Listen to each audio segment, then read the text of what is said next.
বিনিয়োগ জগতে এমন কিছু বই আছে যেগুলো মানে নিছক বই নয়, রীতিমতো একটা দর্শন। একদম। বেঞ্জামিন গ্রাহামের লেখা দি ইন্টেলিজেন্ট ইনভেস্টর ঠিক তেমনই একটা বই। অবশ্যই। আমাদের আজকের আলোচনার কেন্দ্রে রয়েছে এই ক্লাসিকটি, যাকে ওয়ারেন বাফেট নিজে বলেছেন বিনিয়োগের উপর লেখা সর্বকালের সেরা বই। আমাদের লক্ষ্য হল বইটার মূল নীতিগুলোর গভীরে গিয়ে বোঝা যে কেন প্রায় ৭০ বছর পরেও এর প্রাসঙ্গিকতা এক বিন্দুও কমেনি। ঠিক তাই। আর শুরুতেই একটা বিষয় পরিষ্কার করা দরকার, এই বইটা কিন্তু কোনো গেট রিচ কুইক বা রাতারাতি বড়লোক হওয়ার ফর্মুলা নয়। একদমই নয়। বরং গ্রাহাম এখানে একটা সম্পূর্ণ ভিন্ন মানসিকতার কথা বলেছেন। তিনি শিখিয়েছেন কিভাবে দীর্ঘমেয়াদে নিজের মূলধনকে সুরক্ষিত রেখে একটা সন্তোষজনক রিটার্ন অর্জন করা যায়। আর এই যাত্রার প্রথম ধাপেই তো তিনি একটা স্পষ্ট বিভাজন করে দিয়েছেন। হ্যাঁ, বিনিয়োগ এবং ফটকা বা স্পেকুলেশনের মধ্যে একটা স্পষ্ট প্রাচীর তুলে দিয়েছেন। চমৎকার একটা সূচনা বিন্দু, কারণ আজকাল অনেকেই এই দুটো বিষয়কে গুলিয়ে ফেলেন। খুব সত্যি কথা। প্রায়ই শোনা যায় কেউ হয়তো ক্রিপ্টোকারেন্সি বা কোনো মিম স্টকে টাকা লাগিয়ে বলছেন যে তিনি বিনিয়োগ করছেন। গ্রাহামের চোখে এই বিভাজনটা ঠিক কেমন ছিল? গ্রাহামের সংজ্ঞাটা খুব খুব সুনির্দিষ্ট আর কঠোর। তিনি বলেছেন বিনিয়োগ হলো এমন একটা প্রক্রিয়া যা ৩টা শর্ত পূরণ করে। আচ্ছা, ৩টে শর্ত। হ্যাঁ, প্রথমত এটা পুঙ্খানুপুঙ্খ বিশ্লেষণের উপর ভিত্তি করে তৈরি। দ্বিতীয়ত এটা মূলধনের সুরক্ষার সেফটি অফ প্রিন্সিপলের প্রতিশ্রুতি দেয়। আর তৃতীয়টা? আর তৃতীয়ত এটা একটা পর্যাপ্ত বা সন্তোষজনক রিটার্নের আশ্বাস দেয়। তার মানে এই ৩টের কোনো একটাও যদি না থাকে তাহলে সেটা বিনিয়োগ নয়। একদম। তাহলে ওটা কি? যে কোনো কাজ যে এই ৩টে শর্ত পূরণ করতে ব্যর্থ হয়, গ্রাহামের মতে সেটাই ফটকা। ফটকা বা স্পেকুলেশন। হ্যাঁ, এটা মূলত বাজারের স্বল্পমেয়াদী গতিবিধির ওপর বাজি ধরার মতো। বাজি ধরা। এখানে বিশ্লেষণটা কোম্পানির আসল মূল্যের ওপর হয় না, বরং অন্য কেউ ভবিষ্যতে আরও বেশি দাম দিয়ে শেয়ারটা কিনবে কিনা সেই অনুমানের ওপর হয়। এটা অনেকটা হট পটেটো ক্লান মতো।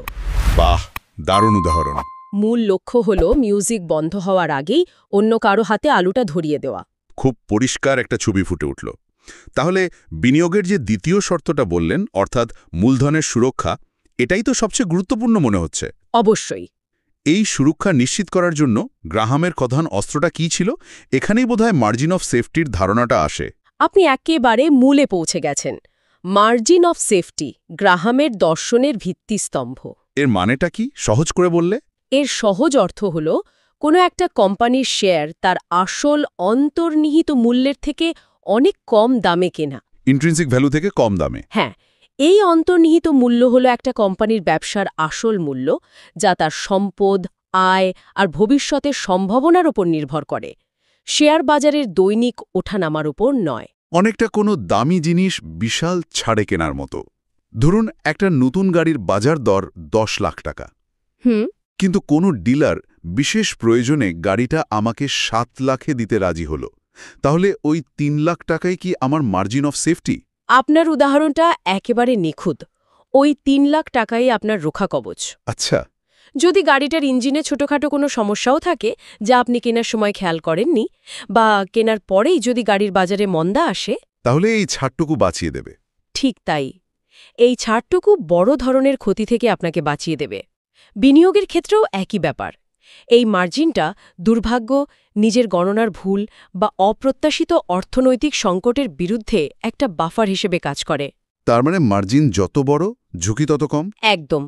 গ্রাহাম বিশ্বাস করতেন মার্জিন যত বড় হবে, ঝুঁকি তত কম হবে আর লাভের সম্ভাবনা তত বাড়বে।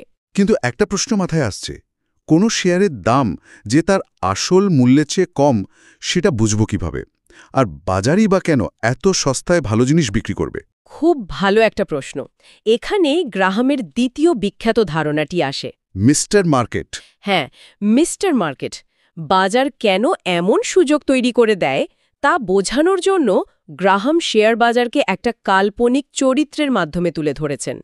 এই রূপকটা বিনিয়োগের মনস্তত্ত্ব বোঝার জন্য অসাধারণ। হ্যাঁ, এই গল্পটা আমার খুব পছন্দের। যদি একটু খুলে বলতেন। ধরুন আপনার একজন ব্যবসায়িক অংশীদার আছে যার নাম মিস্টার মার্কেট। ওকে। তিনি প্রতিদিন আপনার কাছে আসেন এবং আপনার ব্যবসার শেয়ার একটা নির্দিষ্ট দামে কেনা বা বেচার প্রস্তাব দেন। কিন্তু মিস্টার মার্কেটের একটা অদ্ভুত সমস্যা আছে। কি রকম সমস্যা? তিনি বলা যেতে পারে বাইপোলার ডিসঅর্ডারে ভোগেন। বাইপোলার? হ্যাঁ, অর্থাৎ তিনি মারাত্মক মেজাজি? মারাত্মক। কিছুদিন তিনি প্রচণ্ড ইউফোরিয়া বা আশায় ভোগেন। সেদিন তিনি আপনার ব্যবসার ভবিষ্যৎ নিয়ে এতটাই আশাবাদী যে অবিশ্বাস্য রকম চড়া দামে আপনার শেয়ার কিনতে চান। আর অন্যদিন? আবার অন্য কোনো দিন তিনি গভীর হতাশায় ডুবে থাকেন। সেদিন তার মনে হয় সবকিছু ধ্বংস হয়ে যাবে এবং তিনি আতঙ্কে তার হাতে থাকা শেয়ার আপনাকে পানির দরে বিক্রি করে দিতে চান।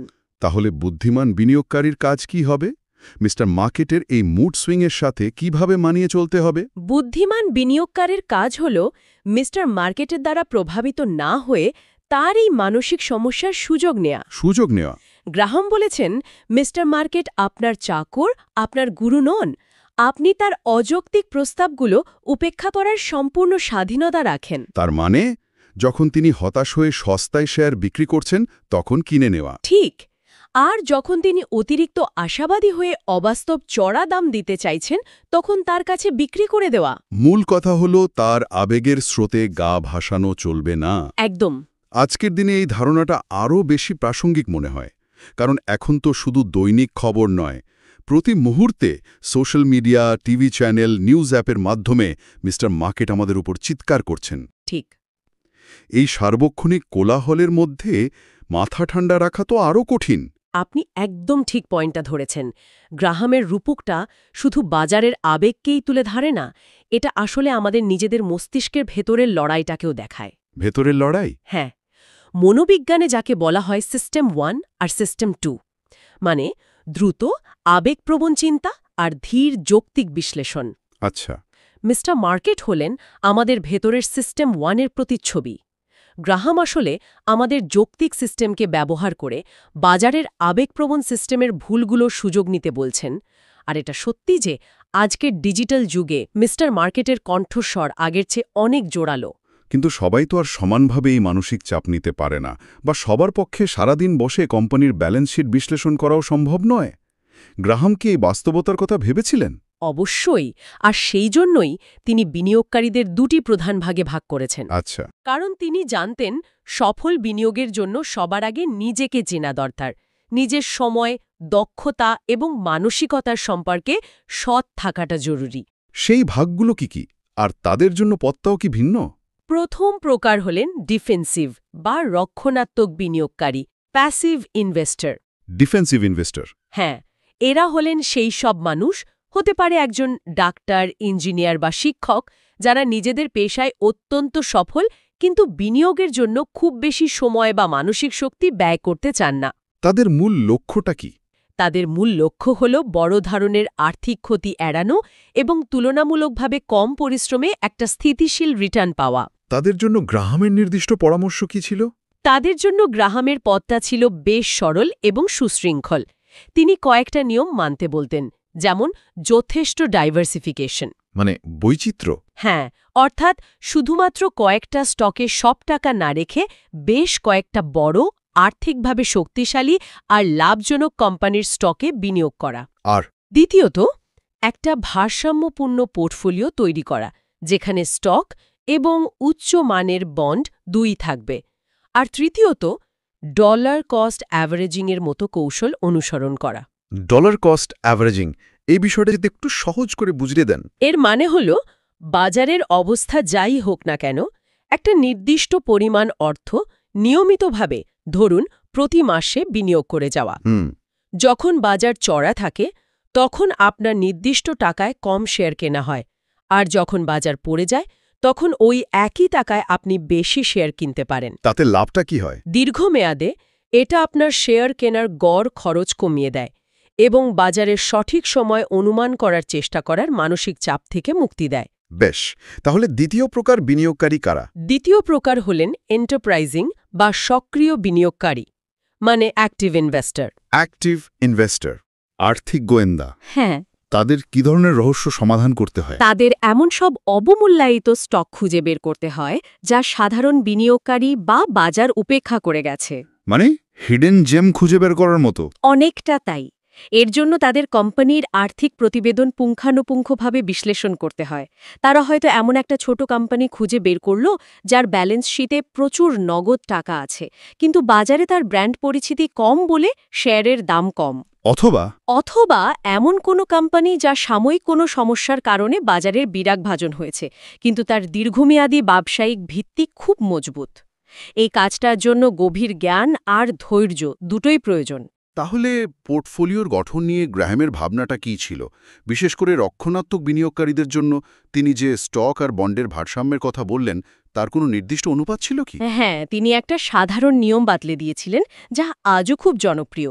তিনি সাধারণত 50-50, মানে 50% স্টক আর 50% বন্ডে বিনিয়োগের পরামর্শ দিতেন। 50-50? তবে তার মতে এটা পাথরে খোদাই করা কোনো নিয়ম নয়, বরং এই অনুপাতটাকে বাজারের অবস্থার ওপর নির্ভর করে পরিবর্তন করা যেতে পারে। একটা নির্দিষ্ট সীমার মধ্যে, তাই তো? হ্যাঁ, একটা সীমার মধ্যে, যেমন 25% থেকে 75%-এর মধ্যে। এই পরিবর্তনটা কিভাবে কাজ করে? ধরুন বাজার খুব চড়া আর শেয়ারের দাম অনেক বেশি বলে মনে হচ্ছে, তখন মিস্টার মার্কেট ইউফোরিক।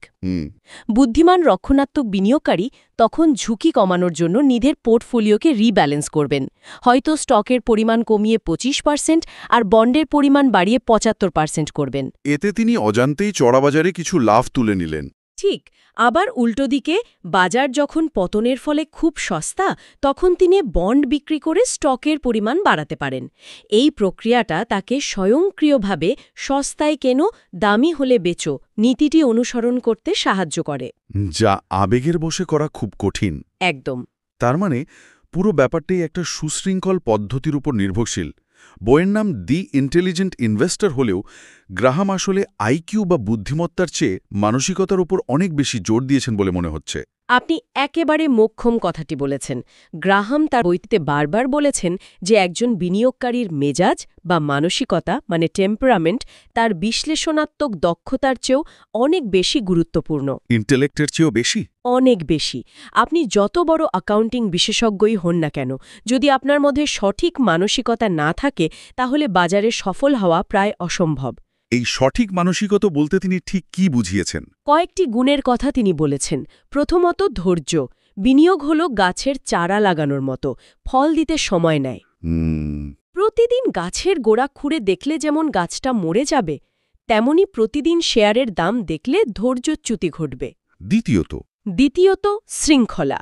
নিজের তৈরি করা বিনিয়োগের নীতিগুলো আবেগের মুহূর্তেও কঠোরভাবে মেনে চলা। আর তৃতীয় এবং সম্ভবত সবচেয়ে গুরুত্বপূর্ণ হল ভিড়ের বিপরীত স্রোতে চলার সাহস এবং আত্মবিশ্বাস। এই শেষ পয়েন্টটা শুনতে সহজ লাগলেও বাস্তবে করাটা বোধহয় সবচেয়ে কঠিন। সবচেয়ে কঠিন। যখন সবাই ভয়ে বিক্রি করছে তখন কেনা, অথবা যখন সবাই লোভে কিনছে তখন নির্লিপ্ত থাকা, এটা তো মানুষের স্বাভাবিক প্রবৃত্তির বিরুদ্ধে যাওয়া। ঠিক তাই। আর এখানেই আপনার নিজের বিশ্বাসের উপর বিশ্বাস রাখাটা জরুরি। আমার এক পরিচিত ব্যক্তি 2008 সালের অর্থনৈতিক মন্দার সময় আতঙ্কে তার সমস্ত ভালো কোম্পানির শেয়ার লোকসানে বিক্রি করে দিয়েছিলেন। কারণ চারপাশে সবাই তাই করছিল। একদম। সংবাদ মাধ্যম প্রতিদিন বাজার ধ্বংসের ভবিষ্যদ্বাণী করছিল। মিস্টার মার্কেট তাকে পুরোপুরি কাবু করে ফেলেছিল। পরে যখন বাজার ঘুরে দাঁড়ালো, তখন তার আফসোসের শেষ ছিল না। মার্জিন অফ সেফটির মাধ্যমে ঝুঁকি কমানোর বর্ম, মিস্টার মার্কেট রূপকের মাধ্যমে বাজারের আবেগকে বোঝা এবং তাকে কাজে লাগানো শিক্ষা। হ্যাঁ, আর সবশেষে বিনিয়োগের ক্ষেত্রে সঠিক মানসিকতার অপরিহার্য গুরুত্ব। মূল বার্তাটা হল বাজারের কোলাহলের পেছনে না ছুটে ব্যবসার আসল মূল্যের ওপর ভরসা রাখা। একদম। আর এই নীতিগুলো আজও প্রাসঙ্গিক, কারণ এগুলো কোনো বিশেষ প্রযুক্তি বা বাজারের ট্রেন্ডের ওপর নয়, বরং মানুষের চিরন্তন আচরণ আর ব্যবসার অর্থনীতির মতো মৌলিক জিনিসের ওপর ভিত্তি করে তৈরি। আর এই মৌলিক জিনিসগুলো সহজে বদলায় না। সেই জন্যেই ওয়ারেন বাফেটের মতো সফল বিনিয়োগকারী আজও গ্রাহামকে তার প্রধান গুরু বলে মনে করেন। এই বই শুধু টাকা বিনিয়োগের কথা বলে না, এটি আসলে একটা যৌক্তিক এবং সুশৃঙ্খল জীবন দর্শনের কথা বলে। আলোচনাটি শেষ করার আগে একটা প্রশ্ন মাথায় আসছে, যা আমাদের শ্রোতাদের ভাবনার জন্য ছেড়ে দেওয়া যেতে পারে। অবশ্যই। গ্রাহাম বিনিয়োগকারীর মানসিক শৃঙ্খলা আর নিজের বিশ্লেষণের ওপর অটল থাকার ওপর জোর দিয়েছেন। আজকের যুগে আমাদের হাতে আগের চেয়ে অনেক বেশি ডেটা, অ্যানালিটিক্যাল টুলস, তথ্য সবই আছে। অনেক বেশি। কিন্তু একই সাথে সোশ্যাল মিডিয়া, অ্যালগোরিদমিক ট্রেডিং আর তাৎক্ষণিক খবরের মাধ্যমে আমাদের ওপর আবেগঘন নয়েজ বা কোলাহলের আক্রমণও অনেক বেশি। অনেক বেশি। প্রশ্ন হলো, আজকের এই প্রযুক্তি কি আমাদের গ্রাহামের দেখানো পথে একজন ইন্টেলিজেন্ট ইনভেস্টর হতে সাহায্য করছে, নাকি এটা আসলে মিস্টার মার্কেটের কণ্ঠকে আরও জোরালো করে তুলে সেই সুশৃঙ্খল মানসিকতা বজায় রাখাটা আগের চেয়েও বেশি কঠিন করে তুলেছে?